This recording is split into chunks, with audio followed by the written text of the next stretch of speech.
സങ്കീർത്തനം 64. ദൈവമേ, എൻ്റെ സങ്കടത്തിൽ ഞാൻ കഴിക്കുന്ന അപേക്ഷ കേൾക്കണമേ. ശത്രുഭയത്തിൽ നിന്ന് എൻ്റെ ജീവനെ പാലിക്കണമേ.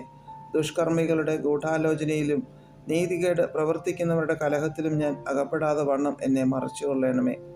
അവർ തങ്ങളുടെ നാവിനെ വാൾ പോലെ മൂർച്ചയാക്കുന്നു. നിഷ്കളങ്കനെ ഒളിച്ചിരുന്ന് എയ്യേണ്ടതിന് അവർ കൈപ്പുള്ള വാക്കായ അസ്ത്രം തൊടുക്കുകയും ശങ്കിക്കാതെ പെട്ടെന്ന് അവനെ എയ്തു കളയുകയും ചെയ്യുന്നു. ദുഷ്കാര്യത്തിൽ അവർ തങ്ങളെ തന്നെ ഉറപ്പിക്കുന്നു. ഒളിച്ച് കണിവയ്ക്കുവാൻ തമ്മിൽ പറഞ്ഞു വെക്കുന്നു. നമ്മെ ആർ കാണും എന്ന് അവർ പറയുന്നു. അവർ ദ്രോഹസൂത്രങ്ങളെ കണ്ടുപിടിക്കുന്നു. നമുക്കൊരു സൂക്ഷ്മസൂത്രം സാധിച്ചുപോയി എന്ന് പറയുന്നു. ഓരോരുത്തൻ്റെ അന്തരംഗവും ഹൃദയവും അഗാധം തന്നെ. എന്നാൽ ദൈവം അവരെ എയ്യും. അമ്പുകൊണ്ട് അവർ പെട്ടെന്ന് മുറിവേൽക്കും. അങ്ങനെ സ്വന്തം നാവ് അവർക്ക് വിരോധമായിരിക്കാൽ അവർ ഇടറി വീഴുവാൻ ഇടയാകും. അവരെ കാണുന്നവരൊക്കെയും തലകുലുക്കുന്നു. അങ്ങനെ സകല മനുഷ്യരും ഭയപ്പെട്ട് ദൈവത്തിൻ്റെ പ്രവൃത്തിയെ പ്രസ്താവിക്കും. അവൻ്റെ പ്രവൃത്തിയെ അവർ ചിന്തിക്കും. നീതിമാൻ യഹോവയിൽ ആനന്ദിച്ച് അവനെ ശരണമാക്കും. ഹൃദയപരമാർത്ഥികൾ എല്ലാവരും പുകഴും. സങ്കീർത്തനം 65. ദൈവമേ, സിയോനിൽ സ്തുതി നിനക്ക് യോഗ്യം. നിനക്ക് തന്നെ നേർച്ച കഴിക്കുന്നു. പ്രാർത്ഥന കേൾക്കുന്നവനായുള്ളവേ, സകല ജഡവും നിന്റെ അടുക്കലേക്ക് വരുന്നു. എൻ്റെ അകൃത്യങ്ങൾ എൻ്റെ നേരെ അതിബലമായിരിക്കുന്നു. നീയോ ഞങ്ങളുടെ അതിക്രമങ്ങൾക്ക് പരിഹാരം വരുത്തും. നിന്റെ പ്രാകാരങ്ങളിൽ പാർക്കേണ്ടതിന് നീ തെരഞ്ഞെടുത്തടുപ്പിക്കുന്ന മനുഷ്യൻ ഭാഗ്യവാൻ. ഞങ്ങൾ നിന്റെ വിശുദ്ധ മന്ദിരമായ നിന്റെ ആലയത്തിലെ നന്മ കൊണ്ട് തൃപ്തന്മാരാകും. ഭൂമിയുടെ എല്ലാ അറുതികൾക്കും ദൂരത്തുള്ള സമുദ്രത്തിനും ആശ്രയമായിരിക്കുന്ന ഞങ്ങളുടെ രക്ഷയാം ദൈവമേ, നീ ഭയങ്കര കാര്യങ്ങളാൽ നീതിയോടെ ഞങ്ങൾക്ക് ഉത്തരമരുളുന്നു. അവൻ ബലം അരയ്ക്ക് കെട്ടിക്കൊണ്ട് തൻ്റെ ശക്തിയാൽ പർവ്വതങ്ങളെ ഉറപ്പിക്കുന്നു. അവൻ സമുദ്രങ്ങളുടെ മുഴക്കവും തിരമാലകളുടെ കോപവും ജാതികളുടെ കലഹവും ശമിപ്പിക്കുന്നു. ഭൂസീമാവാസികളും നിന്റെ ലക്ഷ്യങ്ങൾ നിമിത്തം ഭയപ്പെടുന്നു. ഉദയത്തിൻ്റെയും അസ്തമനത്തിൻ്റെയും ദിക്കുകളെ നീ ഘോഷിച്ചുല്ലസിക്കുമാറാക്കുന്നു. നീ ഭൂമിയെ സന്ദർശിച്ച് നനയ്ക്കുന്നു. നീ അതിനെ അത്യന്തം പുഷ്ടിയുള്ളതാക്കുന്നു. ദൈവത്തിൻ്റെ നദിയിൽ വെള്ളം നിറഞ്ഞിരിക്കുന്നു. ഇങ്ങനെ നീ ഭൂമിയെ ഒരുക്കി അവർക്ക് ധാന്യം കൊടുക്കുന്നു. നീ അതിൻ്റെ ഉഴവുചാലുകളെ നനയ്ക്കുന്നു. നീ അതിൻ്റെ കട്ട ഉടച്ചു നിരത്തുന്നു. മഴയാൽ നീ അതിനെ കുതിർക്കുന്നു. അതിലെ മുളയെ നീ അനുഗ്രഹിക്കുന്നു. നീ സംവത്സരത്തെ നിന്റെ നന്മ കൊണ്ട് അലങ്കരിക്കുന്നു. നിന്റെ പാതകൾ പുഷ്ടി പൊഴിക്കുന്നു. മരുഭൂമിയിലെ പുൽപ്പുറങ്ങൾ പുഷ്ടി പൊഴിക്കുന്നു. കുന്നുകൾ ഉല്ലാസം ധരിക്കുന്നു. മേച്ചൽപ്പുറങ്ങൾ ആട്ടിൻ കൂട്ടങ്ങൾ കൊണ്ട് നിറഞ്ഞിരിക്കുന്നു.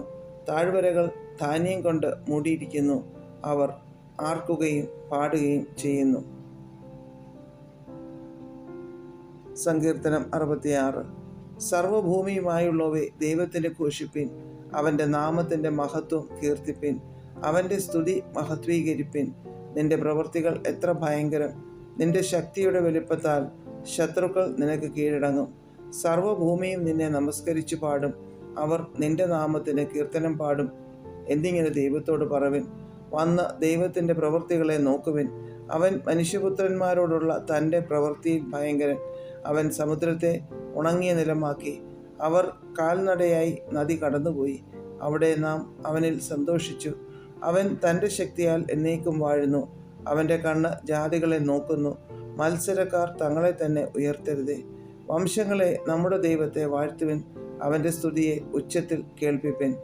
അവൻ നമ്മെ ജീവനോടെ കാക്കുന്നു. നമ്മുടെ കാലടികൾ വഴുതുവാൻ സമ്മതിക്കുന്നതുമില്ല. ദൈവമേ, നീ ഞങ്ങളെ പരിശോധിച്ചിരിക്കുന്നു. വെള്ളി ഊതിക്കഴിക്കും പോലെ നീ ഞങ്ങളെ ഊതിക്കഴിച്ചിരിക്കുന്നു. നീ ഞങ്ങളെ വലയിൽ അകപ്പെടുത്തി ഞങ്ങളുടെ മുതുകത്ത് ഒരു വലിയ ഭാരം വെച്ചിരിക്കുന്നു. നീ മനുഷ്യരെ ഞങ്ങളുടെ തലമേൽ കയറി ഓടിക്കുമാറാക്കി. ഞങ്ങൾ തീയിലും വെള്ളത്തിലും കൂടി കടക്കേണ്ടി വന്നു. എങ്കിലും നീ ഞങ്ങളെ സമൃദ്ധിയിലേക്ക് കൊണ്ടുവന്നിരിക്കുന്നു. ഞാൻ ഹോമയാഗങ്ങളും കൊണ്ട് നിന്റെ ആലയത്തിലേക്ക് വരും. എൻ്റെ നേർച്ചകളെ ഞാൻ നിനക്ക് കഴിക്കും. ഞാൻ കഷ്ടത്തിലായിരുന്നപ്പോൾ അവയെ എൻ്റെ അധരങ്ങളാൽ ഉച്ചരിച്ചു. എൻ്റെ വായാൽ നേർന്നു. ഞാൻ ആട്ടുകൊറ്റന്മാരുടെ സൗരഭ്യവാസനയോടുകൂടെ തടിപ്പിച്ച മൃഗങ്ങളെ നിനക്ക് ഹോമയാഗം കഴിക്കും. ഞാൻ കാളകളെയും കോലാട്ടുകൊറ്റന്മാരെയും അർപ്പിക്കും. സകല ഭക്തന്മാരുമായുള്ളവരെ വന്നു കേൾപ്പിൻ. അവൻ എൻ്റെ പ്രാണന് വേണ്ടി ചെയ്തത് ഞാൻ വിവരിക്കാം. ഞാൻ എൻ്റെ വായ് കൊണ്ട് അവനോട് നിലവിളിച്ചു. എൻ്റെ നാവിന്മേൽ അവൻ്റെ പുകഴ്ച ഉണ്ടായിരുന്നു. ഞാൻ എൻ്റെ ഹൃദയത്തിൽ അകൃത്യം കരുതിയിരുന്നുവെങ്കിൽ കർത്താവ് കേൾക്കയില്ലായിരുന്നു. എന്നാൽ ദൈവം കേട്ടിരിക്കുന്നു, എൻ്റെ പ്രാർത്ഥനാ ശബ്ദം ശ്രദ്ധിച്ചിരിക്കുന്നു. എൻ്റെ പ്രാർത്ഥന തള്ളിക്കളയാതെയും തൻ്റെ ദയ എങ്കിൽ നിന്ന് എടുത്തു കളയാതെയും ഇരിക്കുന്ന ദൈവം വാഴ്ത്തപ്പെടുമാറാകട്ടെ. സങ്കീർത്തനം 67. ദൈവം നമ്മോട് കൃപ ചെയ്ത് നമ്മെ അനുഗ്രഹിക്കുമാറാകട്ടെ. അവൻ തൻ്റെ മുഖത്തെ നമ്മുടെ മേൽ പ്രകാശിപ്പിക്കുമാറാകട്ടെ. നിന്റെ വഴി ഭൂമിയിലും നിന്റെ രക്ഷ ജാതികളുടെ ഇടയിലും അറിയേണ്ടതിന് തന്നെ.